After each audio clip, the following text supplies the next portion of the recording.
Oui, depuis ce matin, c'est officiel, le Japon est dépassé par l'Allemagne et ne fait plus partie du top 3 des économies mondiales. Les États-Unis restent premiers, mais à part la Chine, dans les années 90, aucun pays n'était parvenu à dépasser le Japon en plus de 50 ans. Ici au Japon, pas d'énorme scandale car beaucoup s'attendaient depuis des mois, voire des années à ce déclassement car depuis 20-30 ans, le Japon n'est plus que l'ombre de lui-même. Il n'est plus ce géant de la high-tech qu'il a pu être. Et lorsqu'on habite ici, on est parfois même étonné de cette image futuriste que peuvent avoir les étrangers du Japon alors que la réalité sur place est parfois beaucoup moins reluisante pour ne pas dire par moments archaïque. Et justement, Alexis, cette réalité, quelle est-elle et comment l'expliquer?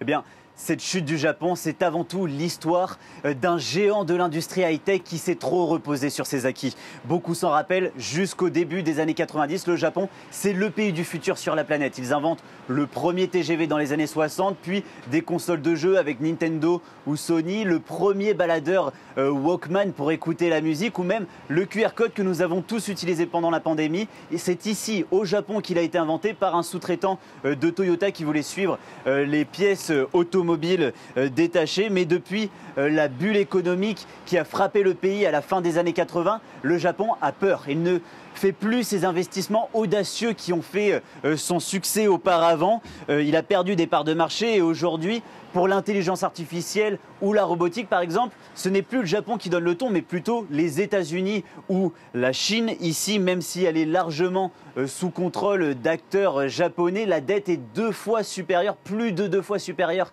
à celle de la France. Alors si vous ajoutez à ça une population qui est l'une des plus vieilles au monde, une natalité au plus bas et une lourdeur administrative avec un pays qui utilise encore très majoritairement les fax et une population qui, disons les choses franchement, ne parle quasiment pas anglais, eh bien vous comprenez pourquoi énormément d'investisseurs étrangers ne veulent plus s'intéresser au Japon, pourquoi beaucoup ne font plus de commerce ici, vont plutôt chercher d'autres opportunités en Asie, dans des pays comme l'Inde. L'Inde qui est plus qu'un pays émergent aujourd'hui et qui devrait d'ailleurs dépasser lui aussi le Japon d'ici 2030.